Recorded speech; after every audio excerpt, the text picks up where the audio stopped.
The old market town of Goole in the East Riding of Yorkshire, home to Britain's most inland port. Once at the heart of Britain's coal export drive, like many northern towns, Goole has suffered from a steady post-industrial decline. But now, at last, there are signs of a revival.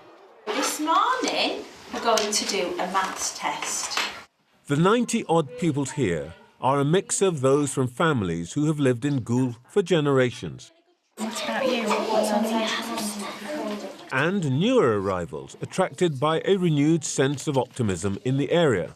We have families that come to the school from all different backgrounds. We have very sort of successful business-minded families, and we have families that come from areas where work is difficult to get and perhaps income streams have been hard and choices have not been great for them.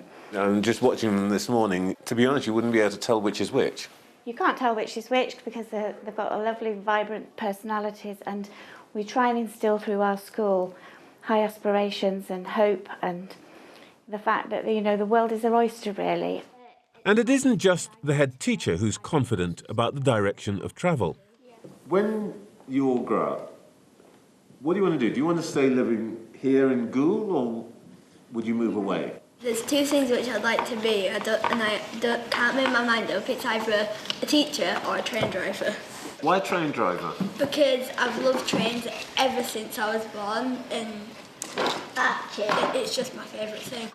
And just a few miles away, along the Humber, they're building the platform for Goole's future prosperity. The German transport company Siemens is developing this site into a £200 million manufacturing facility. They have orders to build the next generation of rolling stock for customers including the London Underground. And the company is dug in for the long haul. We are a business to community, being in the community, working in the community, taking the knowledge we have, imparting that into the community, inspiring people, giving people a pride in a sense of place. I think that's been lacking in many places. Giving people that they're from some place, they should be proud of that place, to know the heritage of the place, but actually also to think what's important, what's achievable, to change the narrative around places like this. That's why this is so cool. We have a customer in London, TfL, who's buying trains for us. That'll be manufactured here in Goole by a company that is in the community, supporting the community. While everyone welcomes what Siemens is doing here in Goole, there are those who think that it should not just be left to private enterprise to drive the North's industrial regeneration. Government too has a role to play, but there are calls for that political power not to be hoarded in Whitehall, but devolved to regions like this. There's a lot of cash that's going to go into levelling up. It's not just the amount of money, but it's how it's spent. Who decides? The challenge here has to be that Whitehall can't decide.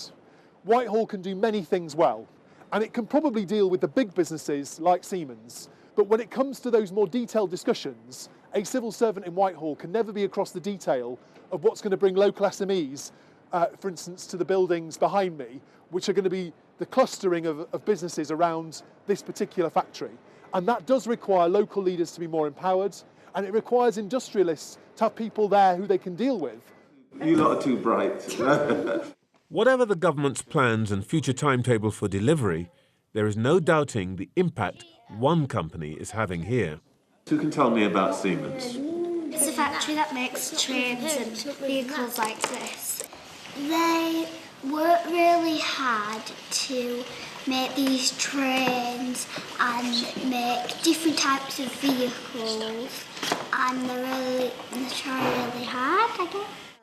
Siemens' promotion of a primary engineering programme to help get these kids trained up in the necessary skills for jobs at the factory is already proving to be a big hit.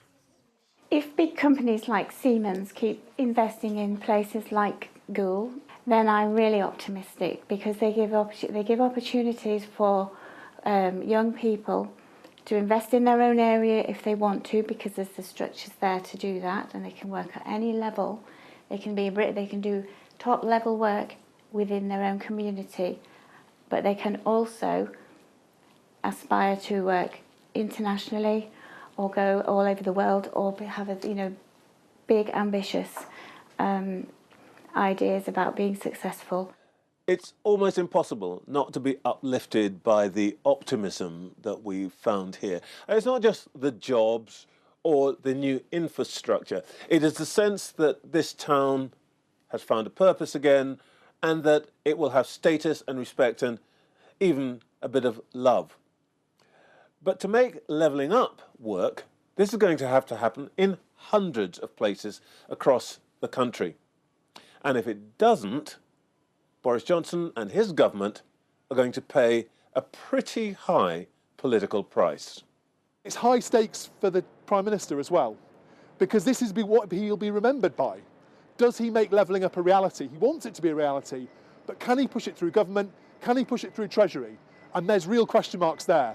And a government that can't deliver more successful towns is a government that will have a lot of questions to answer at the next general election. Boris Johnson has already marked his place in history as the Prime Minister who succeeded in his promise to deliver Brexit. A new government white paper on levelling up is due this side of Christmas. The Prime Minister wants to be remembered for keeping his promise to those who gifted him with a landslide. If he doesn't, the season of goodwill he's enjoyed so far in towns like Goole could rapidly freeze into a winter of discontent.